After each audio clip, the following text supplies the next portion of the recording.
studio in partnership with TSN. Welcome to episode 36 of the Ray and Dregs Hockey Podcast. We've got a good-looking podcast coming up for you in episode 36. San Jose Sharks star forward and Hockey Diversity Alliance co-head Evander Kane will check in with Ray and I coming up shortly on the podcast. Raymond, I know it's been a good week for you because you've been golfing, you've been getting your dental work done. You've got some knee issues that are being rectified. I mean, you just never stop improving your world and your way of living. As you're describing my week, I kind of sound like a broken down old car. You know, like I got to get my teeth fixed, my knee fixed, and but you know what, Dregs? I thought this play-in round would look a lot like the NCAA first weekend tournament. And really, that's what it is. It's like the constant games, the overlap of games. I got a great finish here, so I can watch here, but now I better get over to the start of the other game because I really want to watch that one. I'm loving it. I hope the NHL can figure out a way that whenever we get to a normal season or a regular season, that the games can be staggered on weekends, so they go on all day like this. Yeah, like I think it's phenomenal the way that these games have been scheduled for the most part. I don't disagree, other than the fact that, look, some of us in the Eastern time zone need our beauty sleep. It's not working. When you've got a 10:40 start PM for a game. I mean, now normally we would have to deal with that in a regular season when the Vancouver Canucks are playing. I get that. So that is a petty and selfish complaint on my part. But you're up early with the Birds anyway. So They could play at 7 a.m. Pacific time, and that'd be fine by you. So so on the other side of this, you don't want to go to bed too late, but you know, people are working and they're coming home at 4 o'clock. Oh, the game's on because it's 7 o'clock in the East. Yeah. So there's always going to be the time challenge. But what about, Dregs, if on a Saturday the games were at 1 and 3:30 and 6:30 and 9? Yeah. And you just stagger the games all the way through. Like I think this has been phenomenal. It has, yeah. Better than I thought, I think. Would you be okay with that as a player? I mean, I think you were a creature of habit back in the day, as most players are.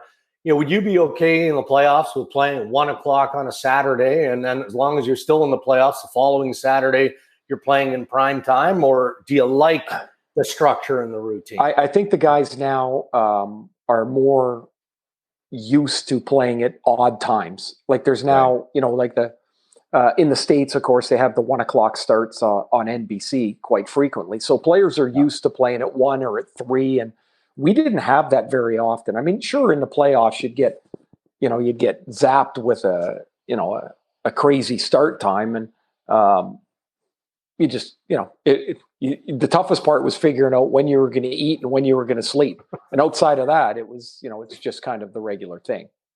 All right, we've got Ask Ray Dregs anything coming up later in the podcast. A reminder to check out our YouTube channel, Ray and Dregs, where you can watch full episodes, interviews from the podcast. You can check it out now and subscribe. Paul Maurice joined us in episode 35, so that has been up. And Evander Kane will be here in episode 36, so that will be up on the YouTube channel as well. We're going to get to headlines momentarily, but I've been reading a lot about the Seattle Kraken, doing a lot of scouting, as every team in the National Hockey League is, especially those who are non-playoff teams, are not participating. You've got one of Seattle's top scouts in your household in Tammy Granato. Now, take us through that experience, because I've watched games with you and I've done a lot of stuff with you, and you like to do things a certain way. And I'm assuming that Cammie, to do her job, has to be a little bit more specific in her viewing experience. What's it been like?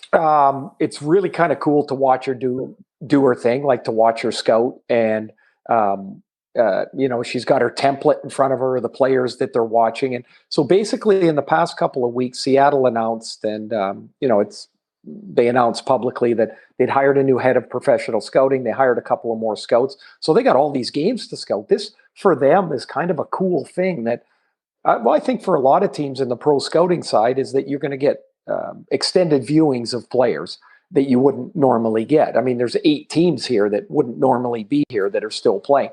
Right. So we're watching the games. Cammie's got a couple of teams that she's looking after. So it's different. If you're at the rink and she's scouting like she normally would, I mean, the thing's in real time and you just kind of, well, here you can stop it and rewind it. And so she wants to stop and rewind. Somebody makes a play. She wants to watch his skating, his agility, whatever the heck it is. I want to watch the game because at the end of the game, I've got to tape a hit for SportsCenter.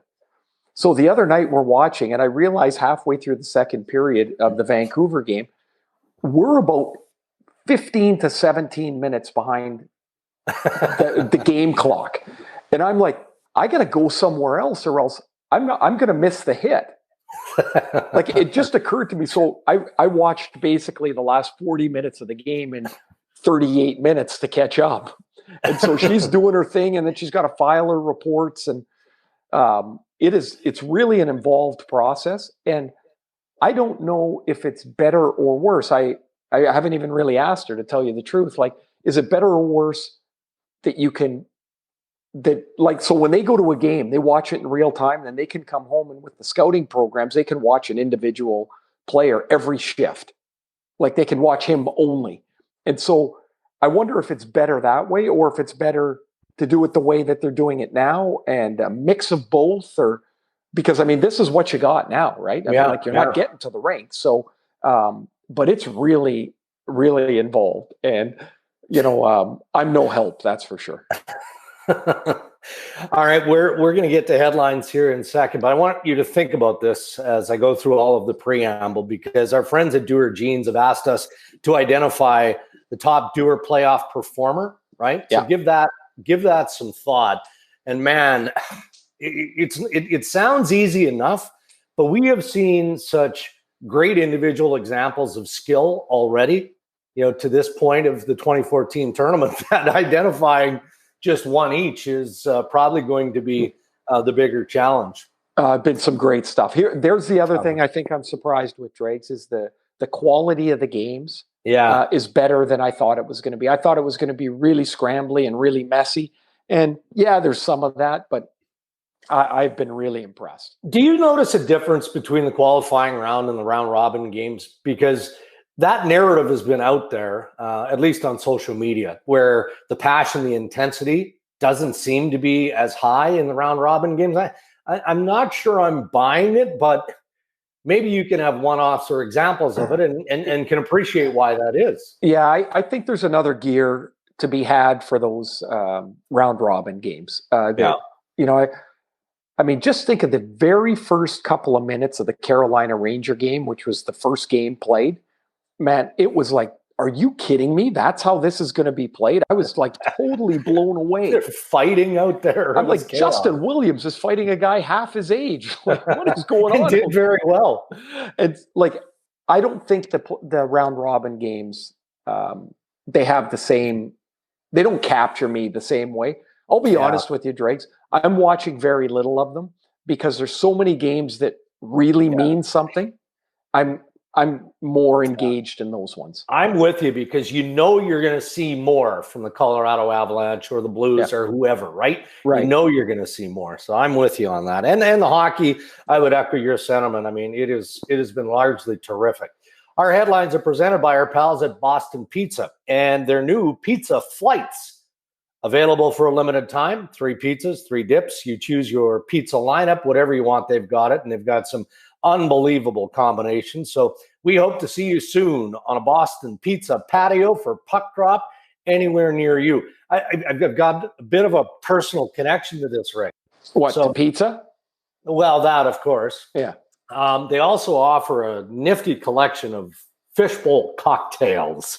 And my son Mason turned 19 last week. And so what does every 19-year-old want to do? You want to go find a patio, right? Yeah. And just prove that you're cool. You don't have to use the fake ID anymore. Here's the legit ID. So he gets carded by the waitress. And he says, I will take the biggest cocktail you have. And instantly I start thinking of our Boston Pizza fishbowl cocktail. Sure. So I said, oh, you got to get a fishbowl. And I mean, I've got a large melon, and this fishbowl was the size of my head. And I don't know what it was. It was some rum fruity combination of things. And how did he deal with it? Yeah, not so good. Like, I mean, it was tasty. How did he deal with it? Oh, I mean, he maybe drank a third of it. It's a lot. It's a lot. So last week, episode 35, I joked about in healthier times, you and I would sit on a Boston pizza patio with a couple of straws and share a fishbowl cocktail. I mean, I don't think we could get through one together. Oh, come on. It is a ridiculous amount of cocktail. So anyway, I had a little bit. He had some. His girlfriend had some, and we still didn't get through it. So anybody out there who wants a ginormous fishbowl cocktail, Boston Pizza is the place to go. We talked about the individual play of certain guys. I mean, we'd be remiss if we didn't start headlines, Ray, with the hat-trick performance in Game 2 of the Chicago Edmonton series when Connor McDavid just came alive. And he knew that he had to, because he and everyone else in Oilers colors weren't very good in the opener of the series. Right. But the things that he does, the skill set that he possesses, I mean, you played against some all-world players. You know, I mean, I still think Wayne Gretzky is the best, but we're now watching Connor McDavid. He is without question the best in today's game across the world, I would say. Oh, but when you watch that second goal, where he first somehow finds a way to calm that puck down by dislocating his wrists and flipping the toe of his stick around and all at full speed, and then to have the finish that he had to execute that goal. I mean, what comes to mind when you watch this kid? Like, you wonder what's next. Well, I think for me, Dregs, it's not that he's got this skill, because lots of players have skill and have fantastic skill. It's the ability to do it at the speed that he does it at, which nobody else can do. I mean, I suspect there are other guys in the league that if there was no puck and they were in a skating race, that they would be in the ballpark of McDavid. But to do it with the puck on your stick, to make those little 3-foot adjustments he makes either left or right, he never loses speed. And then you have to, and this is probably the great separator, is you can go that fast or you could have that skill, but you've got to be able to see that and see that opening as you're going at that speed. Like there's a lot of players that will skate past an opening, or they start their burst a second too late. He sees it.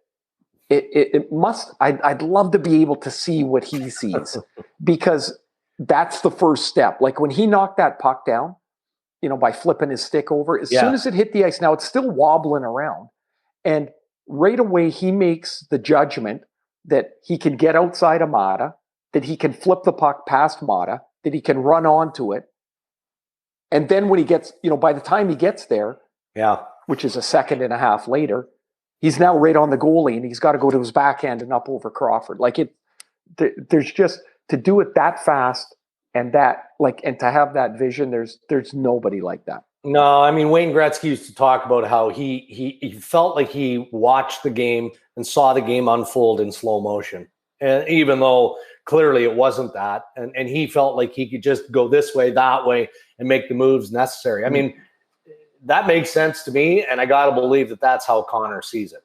But just think, he was going close to 40 kilometers an hour when he saw that. Like that to me is just ridiculous.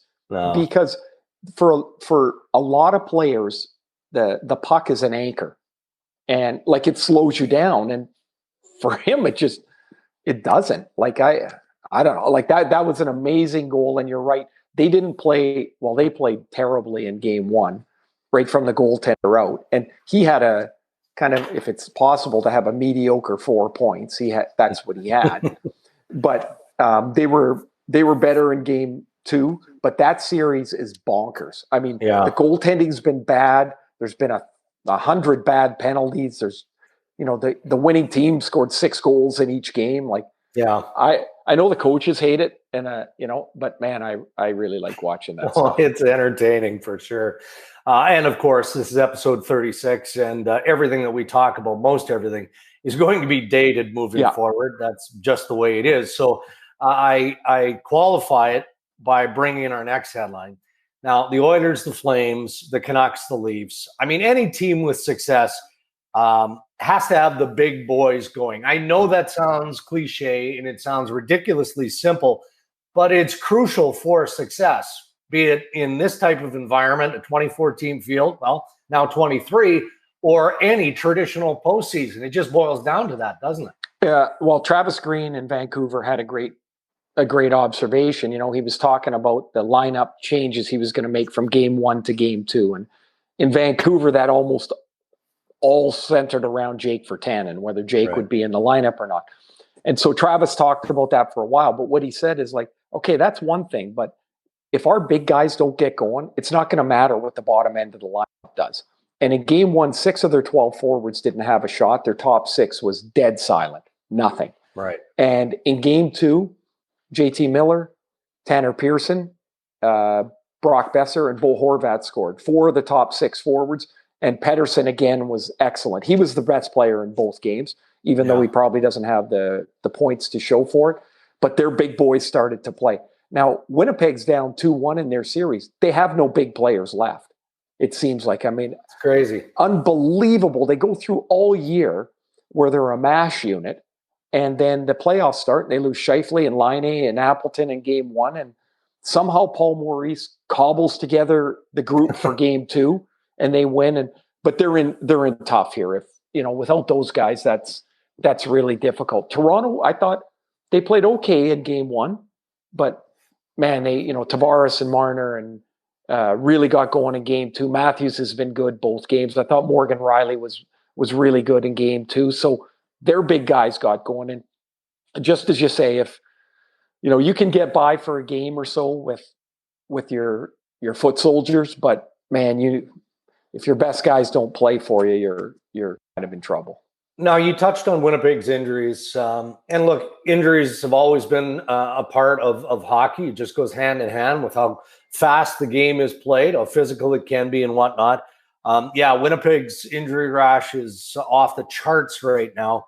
And we saw some scary stuff, in Toronto with Jake Muzzin having to be immobilized and then stretchered off and sent to hospital. I mean, you never want to see that kind of stuff. And clearly we wish Jake Muzzin and his family all the best. Is there any correlation between, the pause, these guys being off for an extended period, or is this just typical stuff that you learn to live with at any point of the season in hockey? The injuries we've seen, I'm going to say, are kind of just part of the deal. I don't know that they have anything to do with the pause and the guys' rust. There was a play in the Islander game.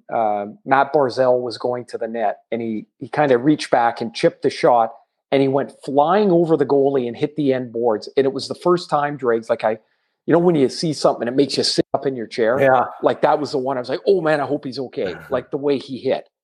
And that happens or can happen in any game. That's not rust. The Scheifele injury is unfortunate. Yeah. By the way, nobody can sell me that was intentional. Like you just can't.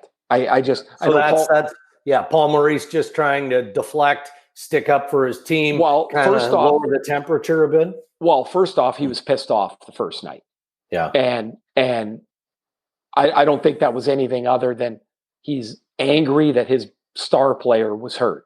But if you look at the play and take aside whether you're a Winnipeg fan or not, watch when Scheifele moves, Tkachuk is going to move with him and try and adjust his angle. And watch his skate. It bounces on the ice. If you've ever been on skates, as soon as your skate bounces, you're a little bit out of control. Yeah. And to me, that's what happened. But that's and nobody will. I just can't imagine being convinced otherwise. Laine hurts his wrist. Guys have blocked shots at, who was it? Tucker Pullman took one in the side of the face, and he comes back with a cage on. Like, come on, you like. How uncomfortable is that? Like, I know you've lost teeth, or no, you haven't. No, actually, I haven't lost teeth. But I would never get hit in the head with a block shot attempt. Al McGinnis broke my toe, but I was trying to get out of the way. But like what Pullman, like what these guys do to lie down like that, or to get like, so to me, Dregs, they're run of play injuries as opposed to, an inactivity injury. Maybe like a training camp groin, hip flexor, that sort of stuff. So John Tortorella is a favorite of the Ray and Dregs podcast, mostly because everyone who's a guest on the podcast is we're rooting for, one of our favorites. Vintage Torts in the playoffs. His post games are must watch, even though they're so incredibly quick. He doesn't mess around, and he actually talked about that on the podcast with us, several weeks ago. And he said he's not very good at it. He hates doing them. It's just because he's so emotionally charged, right? And I think back to Tampa Bay winning the Stanley Cup in 2004, and John Graham didn't have a very good game, and Torts came out, blasted him after the game and said, just mix in a save. I'm sick of the 25% rule, because he made, they scored 4 times on 16 shots or something like that. Anyway, point is, he's kind of learning from that. So after game 2 versus the Leafs, he was having none of it, right? It's just somebody would ask a question, and he said, Toronto was good, we sucked. Toronto was good, we sucked. That was the essence of it. Yeah. But did you see the exchange on the bench? Oh, yeah. Tortorella and Pierre-Luc Dubois. I mean, I didn't know what to make of it, other than Torts has done that probably a bazillion times. But I'm sure as a player, Dubois has heard this. He's had Torts in his ear countless times. But I don't know how I would handle that. You're, regardless of your age, you're still a grown man. And your coach is like yelling in your face. Yeah. And Dubois was having none of it. Like, I mean, I would have loved to have heard every word, because he certainly wasn't sitting there nodding, going, I understand, coach. Yes, coach. I'll do better next time, coach. He was pushing back.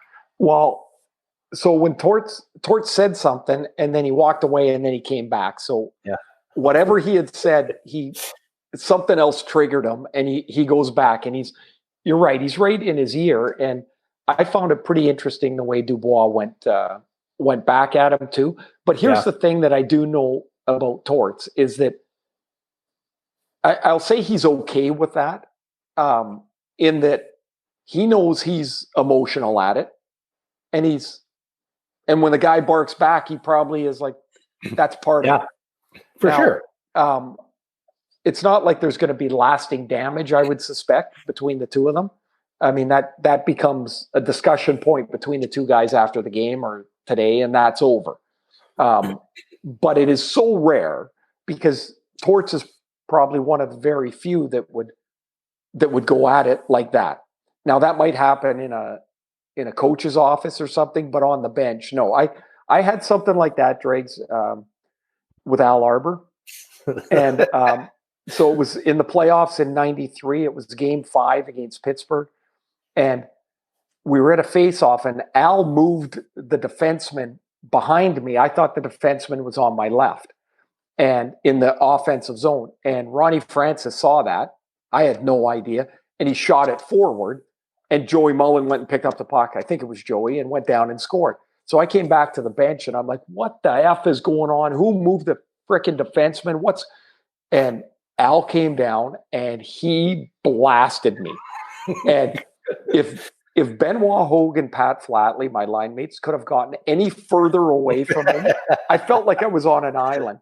So then he benched me. Now, I was having like this unreal playoff, and he benched me with like 5 minutes left. So after the game, I apologized. I said, hey, Al, look, that's my bad. I shouldn't yell back at you. So I thought he was going to say, yeah, okay, no problem. He goes, you're goddamn right it is. He's like, don't do that again. He just gave it to me again. And I was like, I felt like, I was shrinking by the minute. But the next day it was fine and it was over. Yeah. And I think that's the way Dubois and Torts would look at this. I would agree with that. Anyway. But John was right. Toronto was good and Columbus sucked. They really did. But it makes you look forward to the rest of the series because it's going to be terrific hockey. Ray, we're going to wrap up headlines as promised and name our players for the Doer playoff performance of the week. More to come. I can't imagine that we're going to see greater individual acts than what we've already seen, but here's hoping because it'll be spectacular to be sure. I'm going to go with Captain Obvious, and I'm going to take the efforts of Connor McDavid. I loved how he scored the first goal of his hat trick. The second goal is, again, just a spectacle. I mean, we're going to look back on that on YouTube for years. I mean, that's how nice that goal was. And then you had the hat trick goal to go along with that. So Connor McDavid offers up our Doer playoff performance from my perspective. How about you? Who's your player? First team through is the Carolina Hurricanes in a 3-game sweep, and I'm going to take their brilliant star, Sebastian Aho. Man, what a goal he scored. He undresses Tony DeAngelo and then flips the backhander in. Hard to believe he was a second-round pick. I mean, the guy is a star player. Yeah. And the first time I saw him, I was with Gord Miller. We were at the World Junior Tournament in Helsinki. Yeah. And he was the centerman for Jesse Puljujärvi and Patrick Laine. And everybody was staring at these two guys, talking about these two guys. And Aho kind of got lost in the whole deal. Well, Gord and I were walking under the rink, like down by the locker rooms, and Aho came out he was just in his gray shorts and t-shirt. And we were dumbfounded at how little he was. And now he's certainly bigger, of course. That's 4 or 5 years ago. But he's not a big guy. He's smart. He's slick. He's tough. Man, what a player. And he's got 8 points. He leads the league right now in points. He's my playoff performer. Maybe Montreal should have offered more money in their offer sheet. No kidding. I mean, I was just thinking, but there were two things I was thinking about as you're describing Aho. That being one, how Marc Bergevin needed to dip deeper into his pockets because that player was there for the taking, but you had to step up. And then the other thing was, you mentioned the World Juniors. I remember when Billy Peters coached Canada at the World Men's Hockey Championship. That was right before Aho came over to play for the Carolina Hurricanes, and he was still coaching the Hurricanes at the time. And man, he couldn't stop talking about Aho and how excited he was to get him into the NHL. Well, I've told Ron Francis, who was the general manager that drafted him, now that's all you got to do in Seattle is just draft a player like Aho. He says, so we're looking. They're looking. All right, those are Doer playoff performers for the past week. When you want performance denim, you got to go with Doer, the world's most comfortable pants. I love my Doer jeans, and you know why, right? I don't know why. Yes, because they fit you. They're super stretchy. Oh, yes, they are. Super stretchy. So were you able to get a waist size that you normally wouldn't get? I went with a 36, which is normally pretty comfortable. I wouldn't say on the snug side because I don't wear tight jeans. I'm way past that stage in my life. So I thought if I go with a 36, then because of the super stretchy fabric, it'll be just perfect. And it's perfect. They are outstanding though. Super comfortable. Of course, mine came and I had to get them hemmed because I got like these shorter legs, so I had to go get some work done, but I love them. I was surprised because I didn't know a lot about them. They came and I want another pair. They're awesome. Well, we'll work on getting you another pair, and you can certainly get a pair of Doer jeans and get 15% off, by the way. Use the code RAY to get 15% off everything site-wide at doer.ca. All right, our interview with Evander Kane is coming up next, and it is brought to you by our buddies at coolbet.co, the free-to-play sports and casino games website. Sports, of course, are back around the globe, And along with all the free sports and casino games, coolbet.co has daily betting odds and line report covering all of the day's action. So you got to check it out. You have to be 19 years old to play. And CoolBet reminds you, stay cool and always bet responsibly.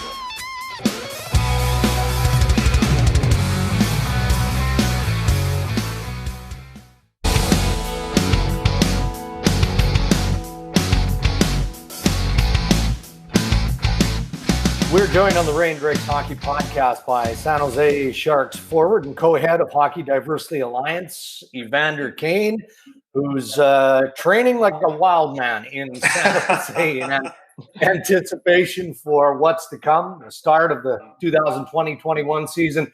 We'll get to the heavy stuff in just a moment, Evander, but talk about that.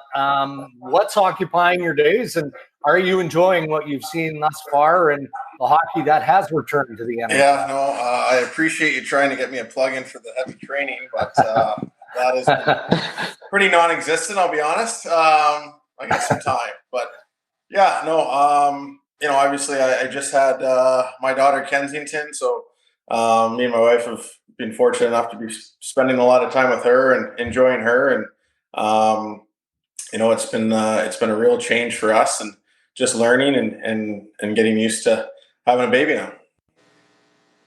Good for you. Well, it never ends, and there's a lot of work ahead, as Ray and I both know. So I know you're looking forward to it.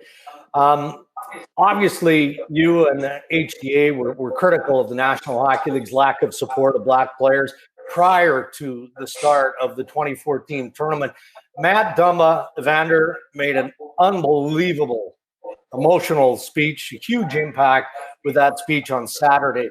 Is the HDA and the National Hockey League now closer to a common goal? I think so.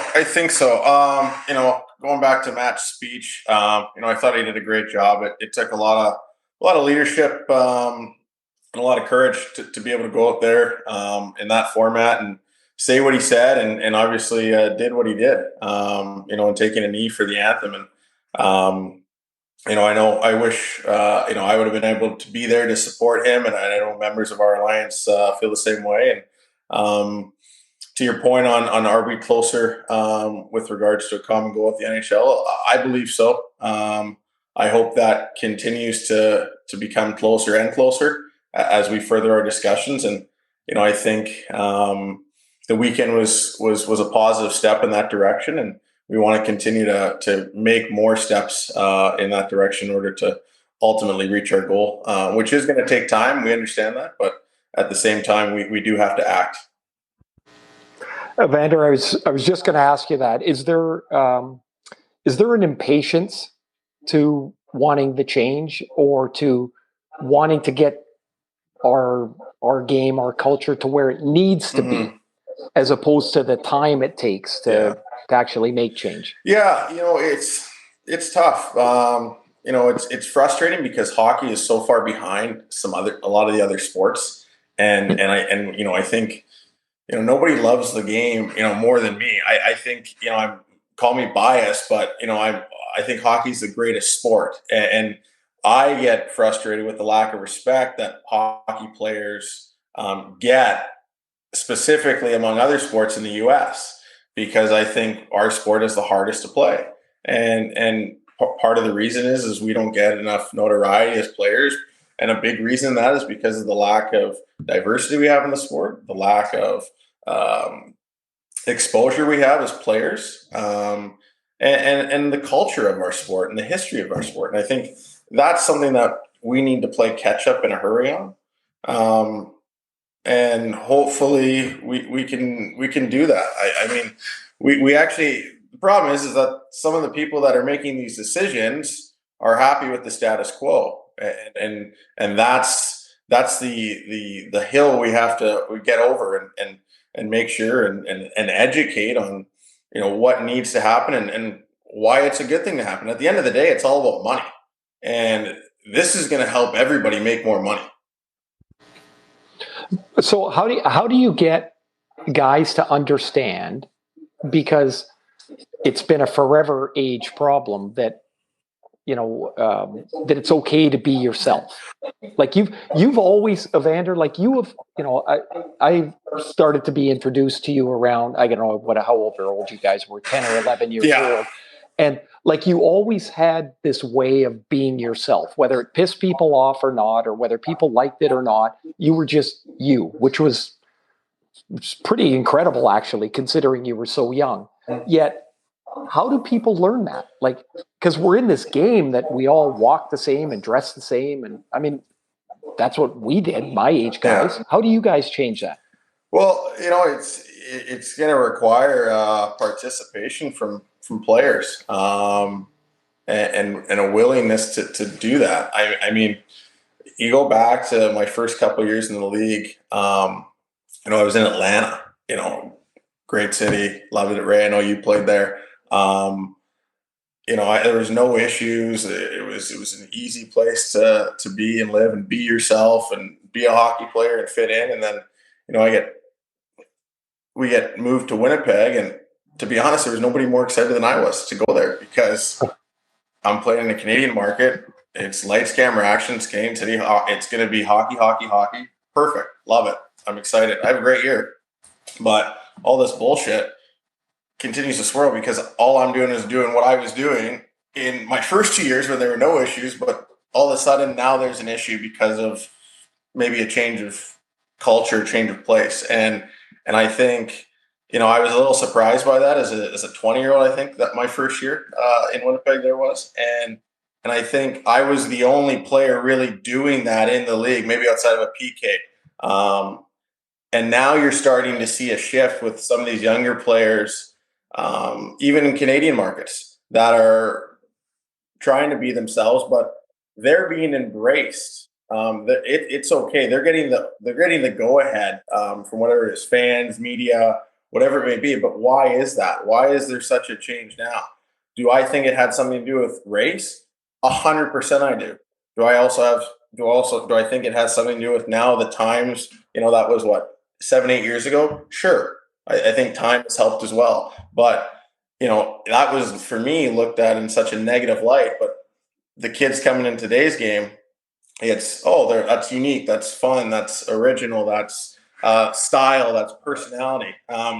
Why are those words being thrown out there when it was me? It was, that's cocky, that's arrogant, that's bad, that's not being a good teammate. Like that's ridiculous. Was it because it was okay? So because of race is one issue, and I think looking back, that would be pretty fair to say. And two would be you just had a flair, a difference. Most of us walked I said this before, we walked into the rink the same way. We dressed the same. I can't even believe there's a discussion about dress code. Like, who cares what you wear to the rink? Yet that all seems to how do you keep it all on the track, Evander, that it's not 87 different things as opposed to what you really want, the HGA really wants to accomplish? Yeah, well, I think, when you're talking about something as simple as dress code, that's an area where the league could actually grow their game. And when I say grow their game, bring more dollars to their game. Get people that have different interests, maybe it's in fashion, interested in the game of hockey. You look at what the NBA's done and how they've kind of highlighted and showcased their players' fashion interests.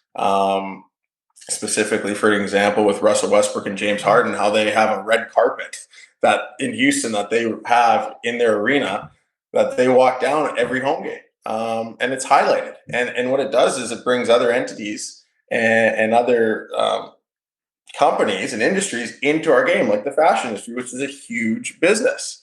And it also creates more notoriety for you as an individual player, which at the end of the day creates more notoriety for your league.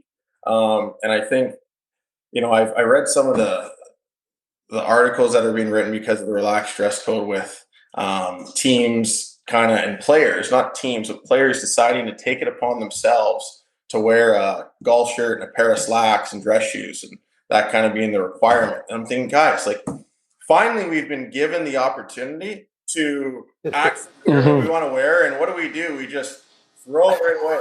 What are we doing? Wake up. Doesn't make any sense to me. And so does that comes from the that part comes from the players then, right? Yeah, and don't get me wrong, we're to blame just as much as the league in that sense with this specific issue, because we finally got it. We voted on it. I think there was a poll that, most players voted we'd want a relaxed dress code, but yet we have, a majority of teams, I think, correct me if I'm wrong, wearing the same exact thing to the rink for this return to play. Okay, so if the San Jose Sharks are in the 24-team field, now 23, what's the go-to for Evander Kane that's here arriving? I couldn't even describe it to you, but it definitely would be getting the attention. It would be a lot. It'd be fun. I'd probably roll in with the tracksuit to start off, just for the irony. Yeah, of course you would. That is awesome. Hey, not one last thing, but you said last week, and I thought this was really kind of important for people to realize, is that when you talked about the disconnect at that time between the league and the HDA, you said we have to keep our foot on the gas. Like what does that mean? Like what is? Well, I actually. How do you keep it on the gas? Yeah, I got that from. I was watching the first Lakers game against the Clippers, and I watched LeBron's interview post game. And he was referencing that, we've been here before in society, and obviously with our sport in hockey, we've had these issues, but we've always let our foot off the gas. We've always, kind of let everybody sweep it under the rug, and we can't have that anymore. We can't do that anymore, and we have to bring it into the light. That's the only way that we're really going to create any change. And to be honest, we have to rid the racism of our sport, because there are people in our sport that have these racist ideals or discriminatory thoughts, and we can't have that, because ultimately you can't have a more diverse, a more inclusive game. You can't have equality if you have racism, and that's the point and the message I've continually tried to make to the NHL is, I understand all of your the words and the dialect that you're using in terms of inclusivity and equality and diversity, but you can't have that. Nobody's going to want to be a part of your game if they're going to be succumb to racist remarks or tones or people. You just can't have that. And the way I see it, right, on Dregs, is if you look at the NBA, the NFL, or Major League Baseball, and you look at every team picture from 1950, 60, 70, 80, the 90s, 2000s, 2010, 2020s, and you look back, you'll see great change in how those team pictures look. If you look at the NHL, dating all the way back to the beginning till this very moment, the team pictures look very, very similar, if not exactly the same. And that's the ultimate litmus test on how you know that you're actually growing your sport in different communities. And we just haven't done that yet, but we plan to help. So what's the next step here, Evander, for HDA, or is it just one giant step and one giant show of commitment to exposing some of the racism, all of it, whenever you confront it or wherever you come across it in the NHL or at the grassroots? No. It's not about strictly exposing it. It's we want to help grow our game specifically at the grassroots level. We have Rico Phillips as one of our advisors, who won the Willie O'Ree Award for his work in Flint. He's actually been helping us set up our grassroots program, and we want it to be unique. We don't want it to be a cookie cutter classic hockey camp. We want it to be unique for a specific group of kids that really don't know anything about hockey, and I think that's important. We're also doing some work with creating a cradle to the grave, if you will, analogy type program, where we literally take kids that from 5 years old, and we work with them all the way up to try to get them to the NHL. Obviously, not everybody's going to make it to the NHL, but when you see a specific kid with some sort of talent, we work with them and continue to build and give them the opportunities and the resources to become the best player they can be. Specifically to the NHL, the biggest thing that we're currently working on with them is getting them to sign our pledge. That is something that we presented to them a couple of weeks ago, and our advisors, along with myself and Akeem, are continuously working through that with them in order to get them to sign it. And a lot of that has to do with hiring practices, creating a more diverse workplace at the highest levels and throughout the league. And I think that's going to be a big commitment, and we're looking forward to them joining us in that. Are you at this daily? Yeah. Does it feel like daily? Yeah, this is a daily thing. It's been a daily thing for the last 2 months here. It has been a lot of work, but it's been fun, and I think it's worth it. And I think we all feel that as a group, and it's great to see the effort and the time we've put into this, and where we're at so far. We're happy, but nowhere are we done. Well, that's good to hear. So many strong voices, yours included, Akeem, Matt Dumba, go down the list. Keep doing what you're doing, Evander, and we really appreciate you taking the time to join us. Thanks for having me on, guys. Yeah, all the best, Evander. Good luck with Kensington. Hope you get some sleep sometime. Ray, a great conversation with Evander Kane, and as I'm listening to him answer our questions, I'm thinking, man, you know, we overuse the term courage, commitment in sport. I mean, this isn't sport. This is about making a life change and using your voice, using whatever power you have as a professional athlete to leave this world a better place than you found it. And so that doesn't come easy. And for Evander and Akeem and Matt Dumba and everybody involved with the Hockey Diversity Alliance, they know what's at stake, but they're not worried or concerned with the negative. They've faced the negative pretty much their entire lives. They're now committed to making a difference. And it's just so interesting and enlightening to listen to these men speak with the passion and the emotion, and again, the commitment that they speak with. Dregs, at the end, that's why I asked, like, are you doing this? Are you guys at this every day? And it is an everyday thing. They've lived every day like this. They want to make it better. His last answer about talking about what they want to do at the grassroots level, when he called it the cradle to the grave. This is such an enormous commitment that the Hockey Diversity Alliance is starting and wants to partner with various groups and leagues. And it'll never be as quick as it should be. Yet their commitment is to putting in the work. As he said, it's been fun. I don't think Evander's not saying, "Hey, this is great fun." He means we're getting stuff done, and it is really and that's not lip service. We know this. I mean, we read his quotes and quotes from Matt Dumba and Frank Sarvali's piece recently on TSN.ca, and we just heard Evander again speak with conviction. Here's what we need from the National Hockey League moving forward. Here's what we expect them to sign in partnership with us. And if that doesn't happen on a reasonable timeline, then you know that HDA is maybe not coming out swinging, but they're going to make it clear to the commissioner's office or whoever they're dealing directly with at the NHL level. No. Chop, chop. You said you were going to do this, and we're committed to making that happen and getting it done. Well, and one thing I will say that, I think we kind of lose sight. We look at what the athlete should do and who should support what. And you got to remember, these guys are in their 20s. Think of our awareness of anything in our 20s as opposed to now. And that makes what they're doing all the more impressive, admirable, right. And it's up to us. It's up to us to support and to do what we can. All right, we're about to slide into Ask Ray and Dregs Anything, Ray, and we've got some developing, if not breaking news from the Toronto Maple Leafs. The club announcing that, well, first of all, it's good news. Jake Muzzin has, spent the night in hospital for observation reasons, for precautionary reasons.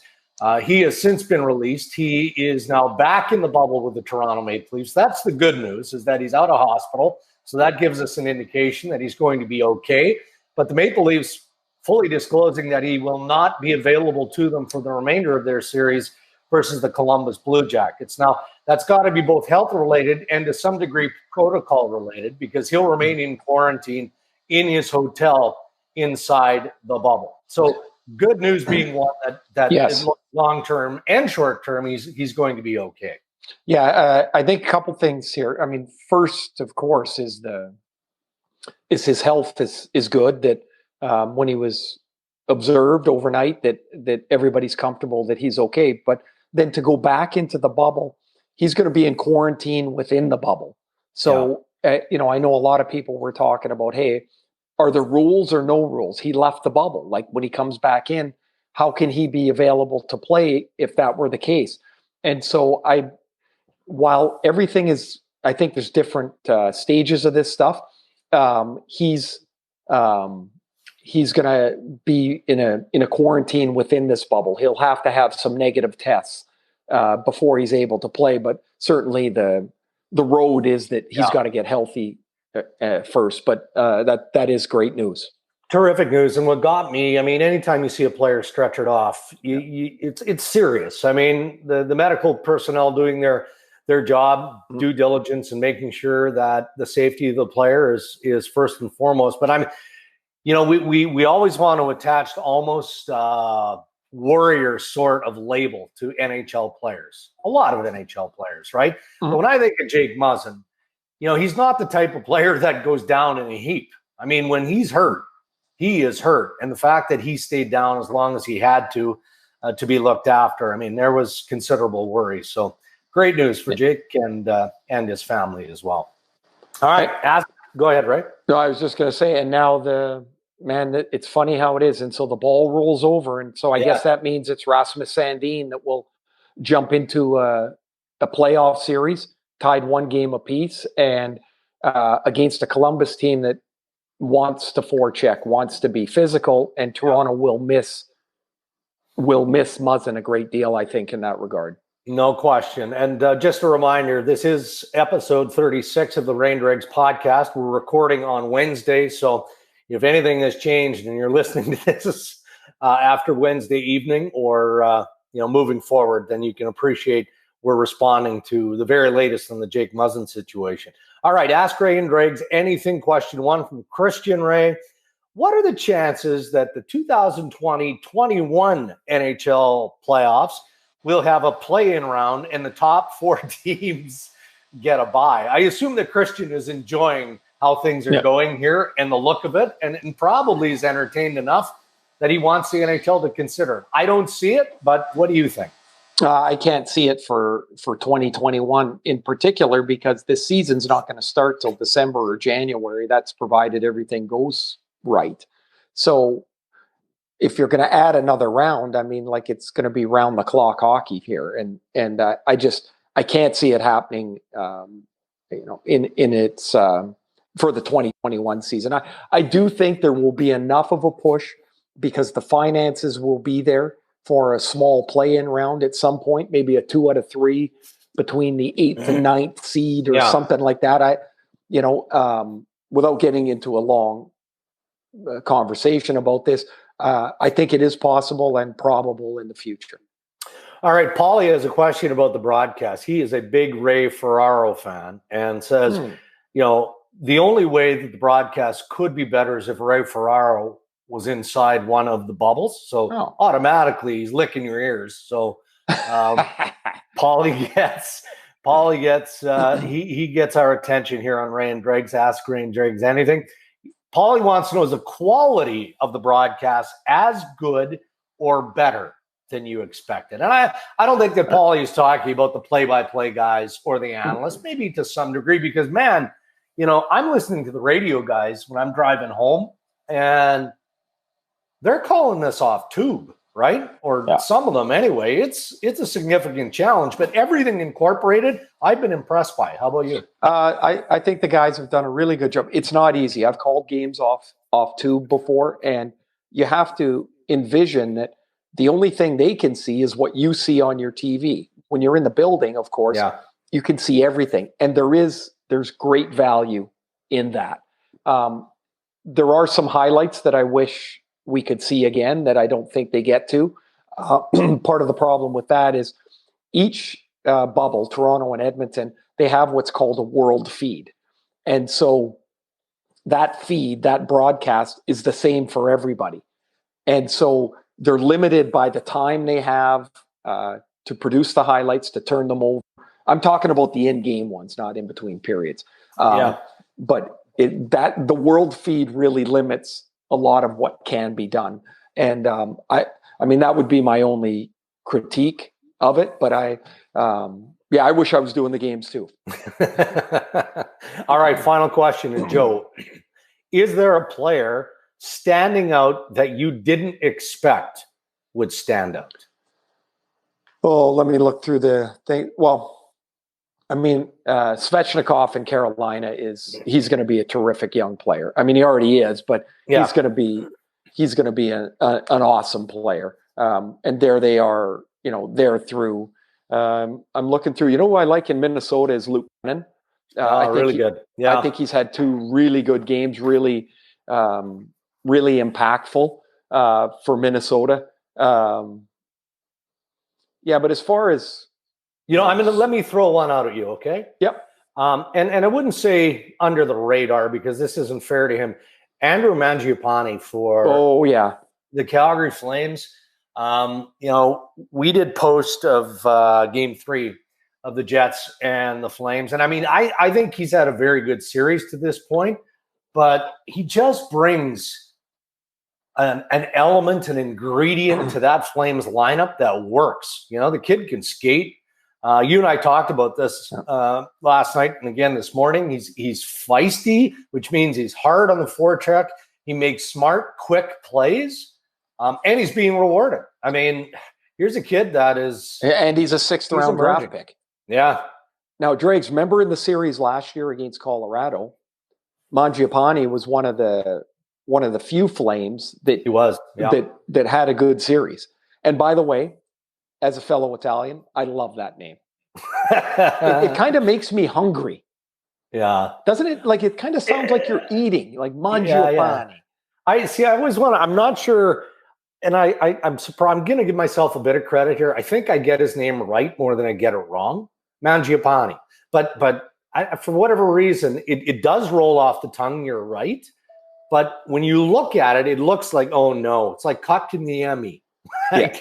Say that 5 times fast. I mean, it's, and nobody says it. Well, some of us say it, whether we say it the right way or the wrong way, we say it the same way.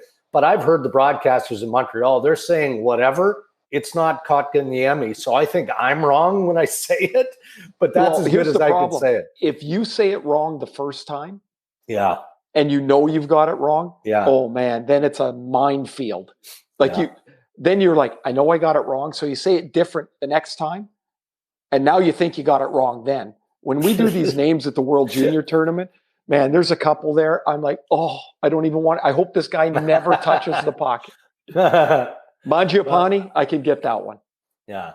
We always talk about this kid. Lipschitz, Stipschitz? Oh, Stipschitz. Stipschitz. Yes, he was my guy. Defenseman for Hungary.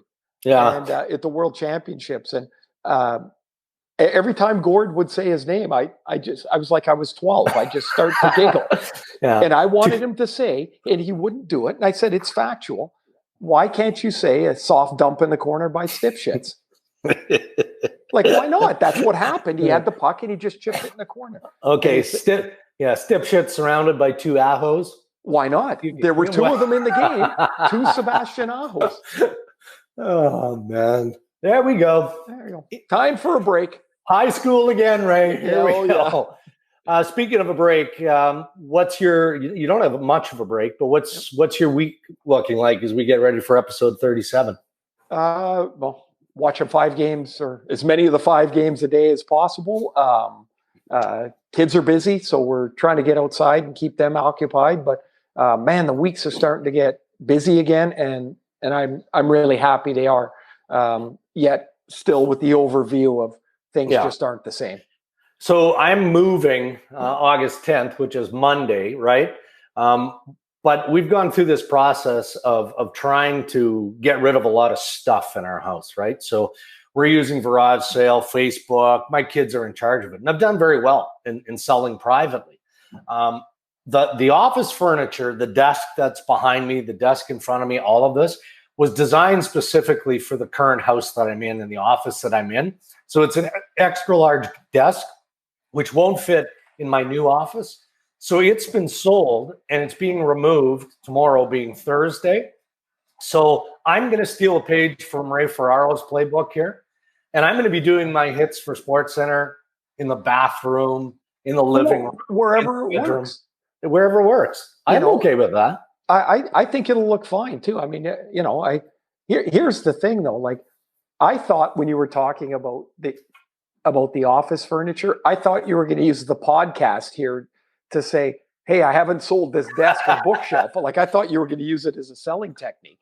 Okay, hold on a sec. Now you're inferring my tweet a couple of weeks ago where I was desperate for a fridge. That's so. Well, perhaps yeah. I'm inferring to that. And what I would say is I paid for the fridge, which I didn't get a free fridge. Full disclosure. But it worked beautifully because I could not find this fridge. I needed a specific fridge. Why? And why did I need a specific fridge? Yeah, as opposed to another good fridge. Well, because like toilet paper at the beginning of the pandemic, like kitchen appliances are on back order for several weeks. Oh, okay. So this would have had to come from another country, and it would have taken 7-8 weeks to get, and I just couldn't have that. So I went to all the big box stores, tried to find it. Finally, I put out that desperation tweet, tagged Frigidaire on it. They, by the way, just responded like 2 days ago. Oh, they're on it. Yeah, sorry, we couldn't help you. But it was a prominent player agent who reached out to me, who had just gone through the same thing. And he connected me with a wholesale appliance guy here in Ontario. And Mike was on it in a second. And 24 hours later, he lined up the fridge. And a week later, it's delivered. And it's now in my new house. So, and you're not in the house yet? Not in the house yet. That's next week. So I've got a hellacious few days ahead of me. Oh, it's going to be great fun. Yeah. Hey, moving is so good. It's good for the soul. You should mask up and get on an airplane and come and help me. I'll think of that. When are you moving? Monday? Yeah. Okay, let me check on that. All right, buddy. Well, enjoy the hockey. I know you will. Look forward to watching your segments on SportsCenter and radio, etc. And we'll reconnect for episode 37 with another kick-arse guest. Yeah, we'll hit at it next week again, and I'm curious to see what your background will look like. Yeah, well, we'll find out on Thursday night. Big thank you to all of our partners that make the podcast possible. We obviously couldn't do it without you. Coolbet.co, the free-to-play sports casino game website. Thank you. Chris from Coolbet is going to be joining us soon on the podcast, so we're going to pepper him with all sorts of gambling-related questions. Boston Pizza, we'll see you on the patio for Puck Drop. Thank you so far. We've got Doer Performance Denim on board. We've already identified our top performers. We'll continue to do that on a weekly basis. Lagaro Jewelers, thank you. And likewise for Image Optometry. You can now find all of our podcast partners and subscribe as well on YouTube as we're doing a video of each podcast on a weekly basis. So please check us out. Thanks to Aaron and Zach Johnson for producing Ray and Dregs. And another thank you to Tony Ferraro for providing the music you hear each week on the podcast as well. Look forward to episode 37. Thanks for tuning in, everybody.